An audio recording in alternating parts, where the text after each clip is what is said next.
Bien, bonjour à toutes et à tous et merci aux communistes gustatifs qui ont eu le bon goût de m'inviter ici aujourd'hui pour présenter mon bouquin et parler de l'Italie des années 70. Et je vais parler aussi de l'Italie des années 70 par rapport aujourd'hui, en France et ailleurs. En 68 en Italie, comme en France, en Allemagne, aux États-Unis et même au Japon, il y a eu, comme vous savez, un mouvement contestataire qui était fondamentalement anti-autoritaire. La caractéristique principale, je crois, de ce mouvement de 68 était d'être anti-autoritaire, contre toute autorité. Alors ça s'est exprimé à différents niveaux et dans différentes situations.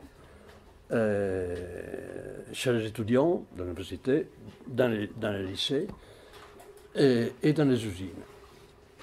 Dans les usines, le mouvement était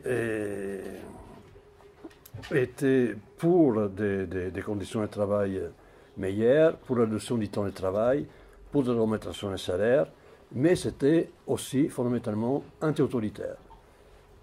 Anti-autoritaire parce que en Italie, en particulier, ces mouvements voulaient une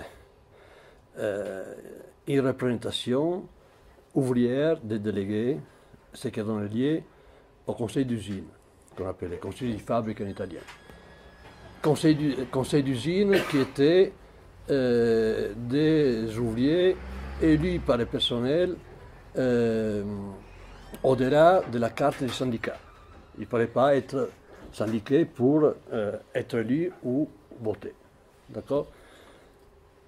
C'était déjà une conquête, puisque jusqu'alors, les comités d'entreprise, comme il en existe en France, encore aujourd'hui, ce sont fondamentalement des délégués détachés à faire du travail syndical et organiser des vacances des ouvriers, de leurs enfants, de leurs familles, et finalement co-gestionnaires du patronat. Donc là, c'était déjà un pas en avant. Les mouvements ouvriers en Italie, ensuite, presque tout de suite, en 69 en fait, ne s'est pas contenté de ça, d'une représentation de tout le personnel. Et donc, dans plusieurs usines, notamment des grandes usines comme Alfa Romeo, l'industrie pétrochimique de Marghera, dans la baie de Venise, et Fiat à Monte Cassino, côté de Rome, et d'autres, ont créé des assemblées autonomes d'ouvriers. Et l'autonomie ouvrière italienne vient de là, vient de cette appellation de l'Assemblée autonome ouvrière. Et il vient pas seulement de là, parce que en 68, 69 plutôt, en 68, en Italie, il y a eu quelque chose d'important qui s'est passé sur le plan politique, c'était la sortie du Parti communiste italien, qui était le parti le plus important en Europe, faisait 30% des voix, la sortie d'un groupe dissident, des gens qui se sont appelés les manifestes, comme les manifestes du Parti communiste. D'accord? Et ils sont sortis, ils ont créé un journal qui existe encore aujourd'hui, qui s'appelle encore Quotidien communiste, c'est le seul au monde, je pense, et qui survit toujours grâce aux achats, comme le Canada national des secrétaires, et au soutien de ceux qui veulent mettre un don. Et ils ont créé un groupe extra-parlementaire. En 1969 s'est créé Potere Operaio, à l'initiative d'étudiants, professeurs et ouvriers, et l'autre continue, pareil, mélange étudiants universitaires et ouvriers. Et s'est créé aussi d'autres groupes, Movimento Studentesco, mouvement étudiant à Milan, et associé à autre groupe qui s'appelait Avant-Garde ouvrière. Bon, tous ces groupes-là s'appelaient groupes extra-parlementaires, d'accord?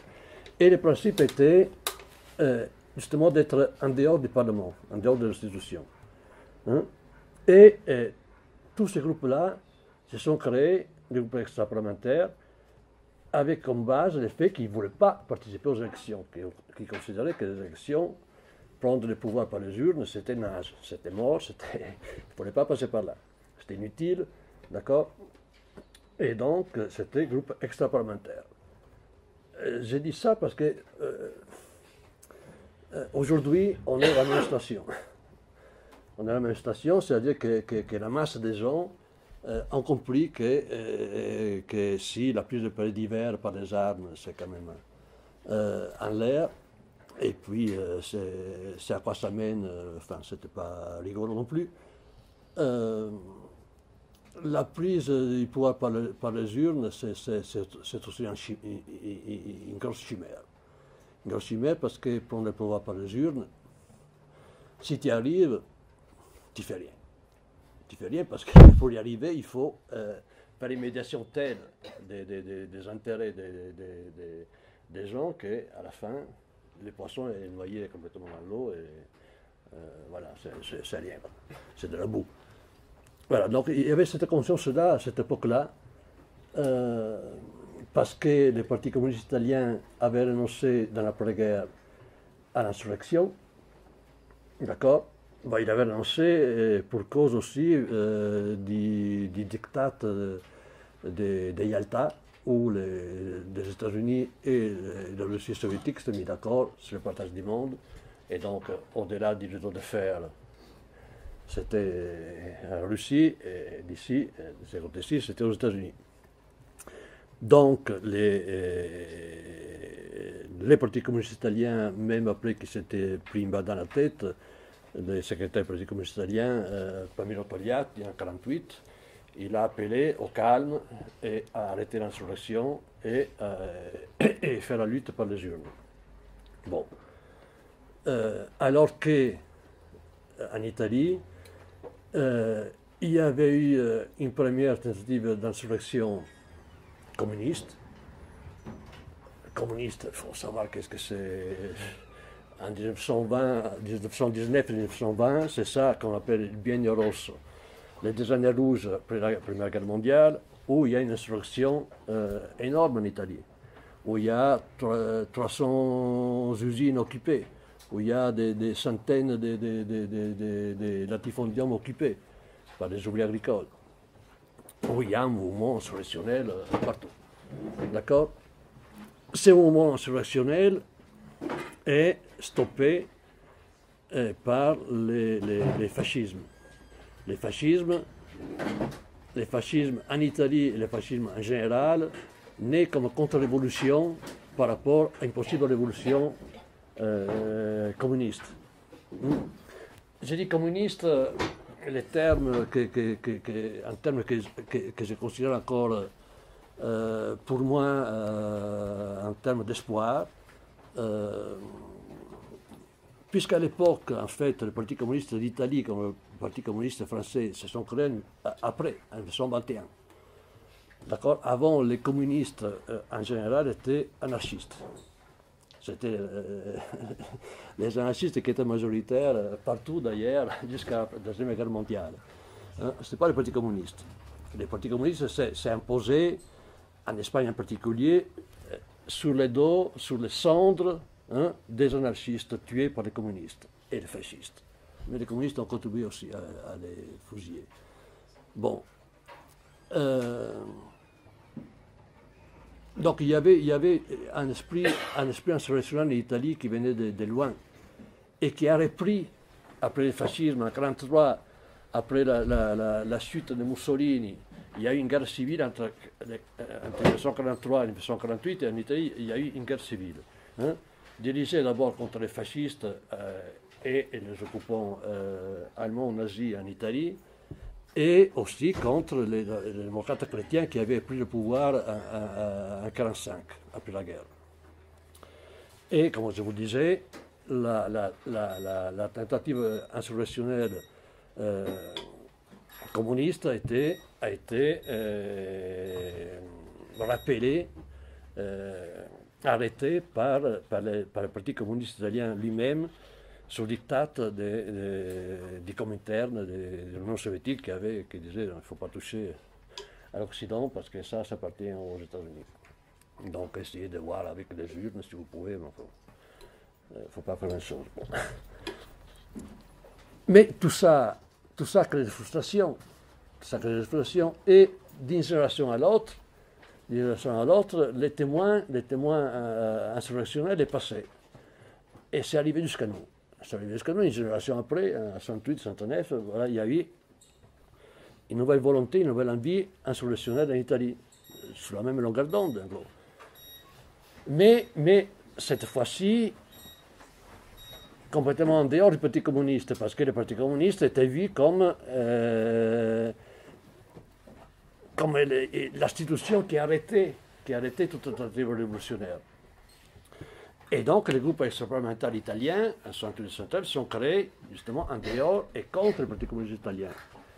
Et en concurrence avec le Parti communiste italien, d'où la suite. De la suite parce que les groupes extraparlementaires italiens ont dominé les débats, la rue, les luttes pendant toute la première moitié des années 70. Le Parti communiste était la traîne. Il jouait de plus en plus le rôle de l'institution, qu'il a continué à jouer par la suite, jusqu'à aujourd'hui, que ça est devenu les jumeaux de la démocratie chrétienne qu'il avait combattu pendant des années, des décennies. Et maintenant, les héritiers du Parti communiste italien, c'est devenu le Parti démocrate, que c'est rien d'autre que la démocratie chrétienne qu'ils avaient combattu pendant 30 ans. Dis-moi le résultat, c'est vraiment lamentable. Mais bon. Et donc, il y avait ces mouvements en Italie qui a continué dans les années 70 à pousser vers la révolution, vers l'insurrection. Et il y avait des millions de personnes qui luttaient dans les usines, dans les écoles, dans tout le secteur, dans les quartiers populaires, qui luttaient pendant des années dans l'espoir d'une révolution sociale. Et bien, évidemment, quand ils luttent pour une révolution sociale, tu as contre toi tous ceux qui ne veulent pas. Donc, évidemment, la bourgeoisie, patronat, et flics fachos, etc., qui ne nous ont pas laissé faire. Au contraire. Au contraire, parce que entre 1948 et 1975, il y a eu quelques décents morts dans la rue, tués par les flics au cours de manifs. D'accord, décents, c'est pas rien, c'est pas mal. Et ce qui a porté au fait que, au cours de la première moitié des années 70, de plus en plus, et pour plusieurs raisons, et poussé, inspiré, influencé par différentes causes du guévarisme, de la révolution mondiale internationale, partout par les armes, au fait de constater que la prise du pouvoir par les urnes au Chili, par Allende en 1973, quelques mois après, voilà, que la CIA des États-Unis, des fachos et militaires chiliens ont tué la chose. Et bah, de plus en plus des gens du mouvement gauchiste italien se sont dit, ben, si c'est comme ça, les urnes, c'est mort, quoi. Là, il faut y aller et répondre par la violence à la violence qui nous est faite.